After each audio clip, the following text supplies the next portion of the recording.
Okay, Coach, if you want to go ahead and with an opening statement, and then we'll dive into questions.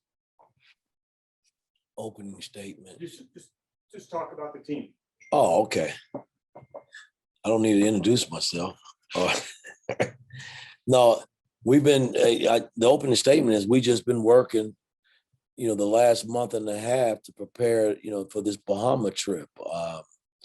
It's been a lot of input both ways with the players and coaching staff. And, they, from where we started to where we are today, we've gotten a lot better, especially from a conditioning standpoint. And I know it's early, but I just wanted them to get a feel of who I am as a coach in terms of my conditioning side of the basketball. I mean, we got to be in better shape, I think, than we were last season. So that's why I'm really pushing the conditioning, because of the way we want to play on both ends of the floor. We really got to be conditioned to move around and run up and down the floor. So in that regard, I think we're starting to improve there, and they're starting to pick up some of the things that I've added from an offensive standpoint and a defensive standpoint. And it's kind of nice to see, but we still got a long way to go right now.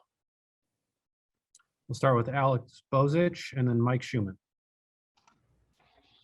Hi, Mike. I'm curious defensively, with the change kind of going from what the team ran last year to what you're trying to do defensively. Has there been any challenges that you've noticed so far, and any habits maybe that they previously had that you've had to work with them to change? Well, again, I don't knock, what they did last year is what they did. I mean, I got to concentrate on, my style from a defensive standpoint. My thing is, if the ball has been guarded tight and, everybody's in a support position to help if there's a breakdown, I want a body on a body. I don't want guys, taking possessions off, begging for help defensively. If you own the ball, that's your guy, you got to guard the ball. And, there are certain directions where we want the ball directed. Somebody's beat, there's got to be help. And then that guy helps, you got to help him from helping the guy who got beat. So, I mean, everybody's got to be on the string. So we're working on rotations and mainly just keeping heat on the basketball, in terms of who's guarding. Pick and rolls, we're trying to be up and be aggressive in that area. But again, what they did last year was last year. This is totally new year for us. Mike and then Jeff Rabjohns. Yeah. Hey, Coach, I wanted to ask you about recruiting. This was, your first time out on the road the last couple months looking at high school kids. What was it hard for you after so long in the NBA to kind of recalibrate your expectations of what you're looking for? And what else did you learn out there? Well, there's no question the level of play is not the same. But at the end of the day, you still got to evaluate talent. And, for me, it was, I had a great time out there. I saw a lot of people I knew, but just to be able to evaluate young talent and just see where, the level of play in certain areas where you go is totally different. Some areas guys can shoot the ball, and in some areas they can't shoot the ball. There are areas where guys can't handle it as well as certain other areas that you go to and watch basketball. So basketball is being played differently all over the United States. But at the end of the day, we got to evaluate players that we think fit what we're trying to accomplish here at Indiana. And, there's a lot of talent out there, but there are a number of guys that we're still trying to get for next season.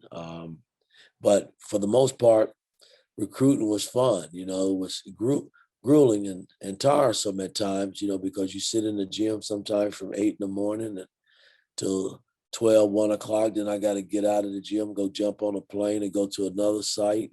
So it's up and down and watching a lot of talented players. Jeff and then Zach Osterman. Yeah, hey, good morning, Coach. Appreciate your time. Morning. Had two questions for you. We just had the NBA draft. What did you see as far as what kind of Big Ten players got drafted, and how did you think the Big Ten did in the draft this year?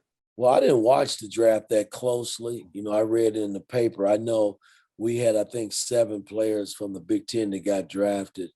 I think 1 in the first round. I think the other 6 were, later in the second round. But, at the end of the day, we're still in the hunt in the Big Ten for players getting drafted. I think the most was the SEC. They had 10 NBA draft picks. But again, the draft is what it is. My focus now is trying to find players that can make the next jump. That's going to be important for your program as well as we move forward. And anybody you recruit, and they want to know, can you get them to the next level anyway? So, and my thing is, if you're good enough and you're willing to work, you can get to the next level. So it kind of goes both ways. And second question, how are you going to go about kind of like installing? You talked about 4 out, 1 in as a general concept for your offense. Are you going to try to install a lot of things before the season starts and get good at them during the season? Or are you going to kind of like, okay, we're going to add A, B, and C, then we're going to add D? Are there going to be stair steps that you add to your offense as the season goes along? Well, we've been doing a little bit of everything. The main focus the last month and a half has basically been on defense. So it's going to be kind of interesting to see, how we react when we play someone else. This team we're going to play over at Mega roster team, BC Mega in the Bahamas. They're a pretty good basketball team. Excuse me. And so we'll be tested. And I'm anxious to see where we are from a defensive standpoint.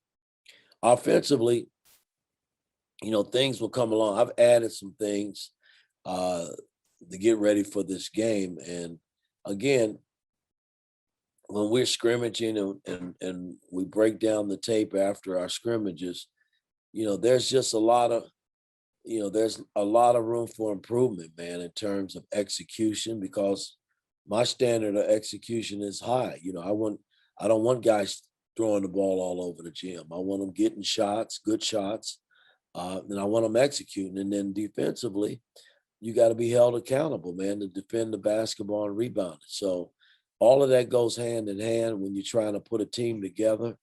But we just kind of got baby steps right now in terms of, getting where we need to go, knowing that there's a long way to go. Zach, and then Tyler. Coach, I guess when you think about not just the games, but you talk about breaking down film, scrimmage film, things like that, just how valuable is that practice film going to be for you and your staff?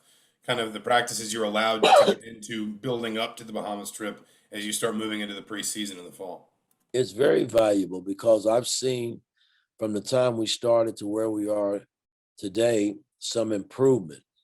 And I've always felt that film is a major teaching tool for young players when you're trying to build a program. And we still got a long way to go, man. I mean, the positive behind the month and a half for me is that they're starting to pick up some of the things that I'm throwing at them. And that means a lot when you're trying to build a team.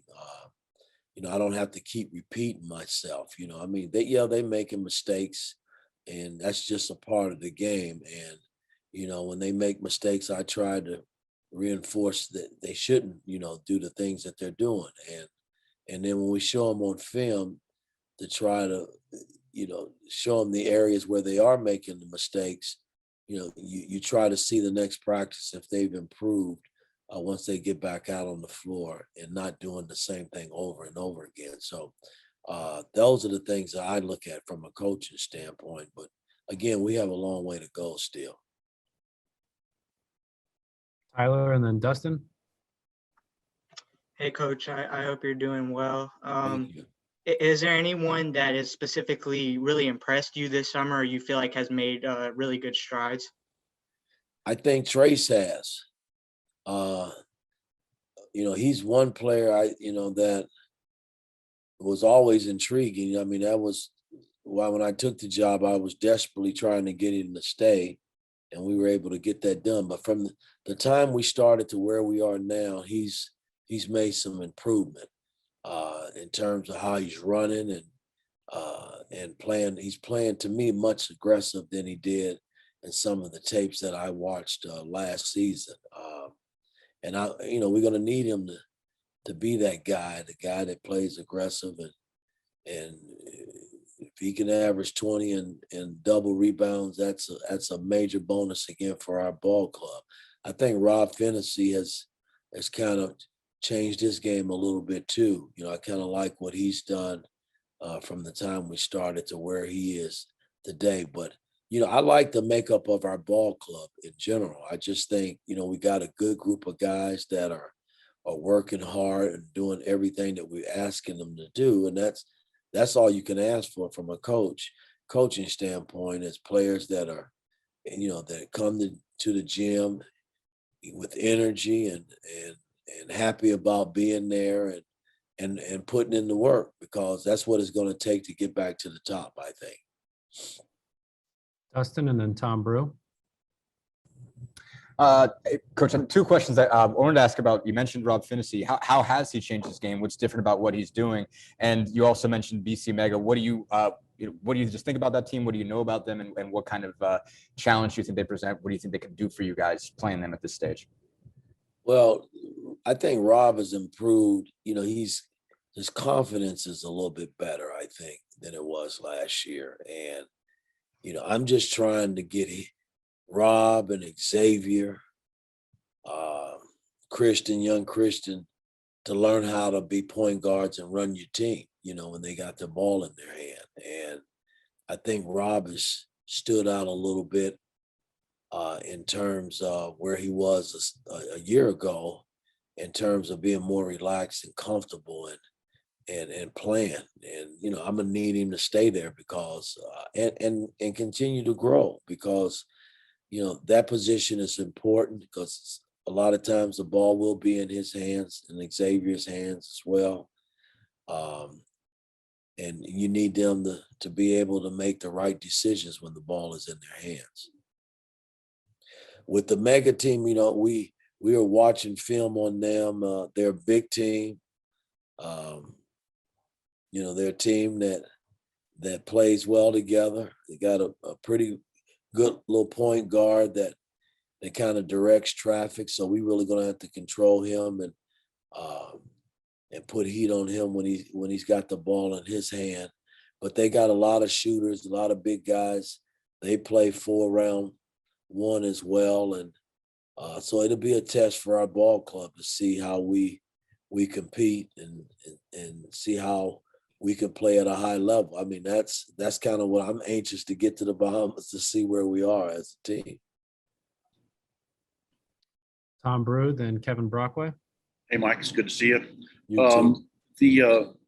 The four new guys, the four transfers, and none of us have obviously had a chance to see much of any of them yet. But can you kind of fill us in behind closed doors what you think of them so far, and what you like, or maybe want to see them get better at quickly? Well, again, they're trying to fill me out as well as the other players on the team.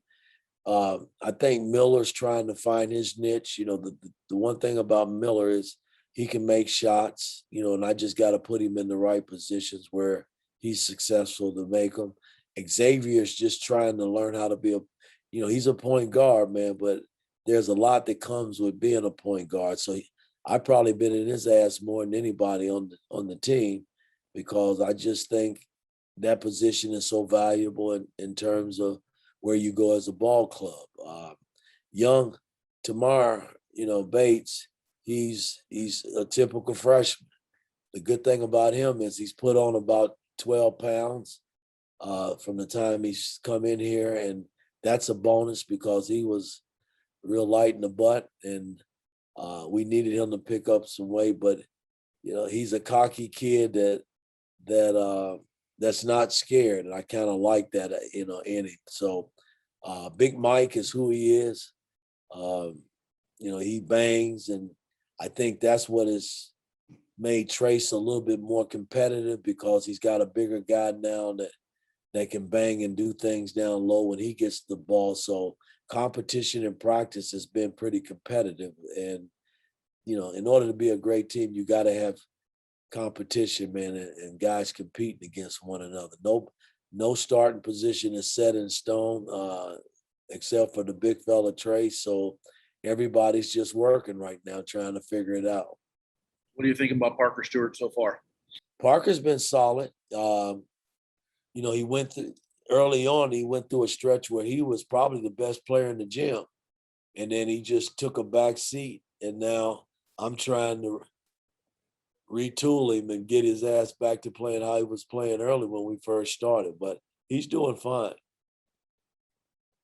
Kevin, and then we'll wrap up with Jeff Rabjohns. Yeah, Coach. Hey, I was, you had talked the last time we talked about in terms of, being able to be hands-on and get to work with these guys. How do you think they're picking up some of your concepts, particularly on the defensive end of the floor? They're picking them up. My thing is I think when you put a defensive concept in place, you give them the general stuff, but there's always what we call the what ifs. You're going to have the what ifs a lot when you're playing basketball, maybe on offense or defense, and mainly defense. I can say we're going to play this pick and roll a certain way, but what if it doesn't, happen that way? Are you going to just quit and say, well, it didn't work and we give up and succumb to a bucket? No, you got to play the what ifs too. So those are the things that I'm trying to teach, as we go along in our pick and roll coverage, our post up game. When there's a breakdown, somebody beating somebody on a baseline drive, do you just watch and let him come in and lay it up? No, you gotta go and stop the problem. And then you, after you stop the problem, you got to scramble out of the problem and get to where the ball might take you. So, there's a lot of things that has to be taught that we as a staff, we've got a lot of stuff in this short period of time. And that's why I'm very encouraged in that they picking things up and are getting better from the time we started and where we are today. Last question for Jeff Rabjohns. Hey, Coach, I'm curious, who have been your best 4 or 5 offensive players so far to start? Oh, it is very, without a doubt, Trace has been, but Parker at one time has been pretty good. Xavier. Tamar hadn't been bad. Galloway has been pretty good.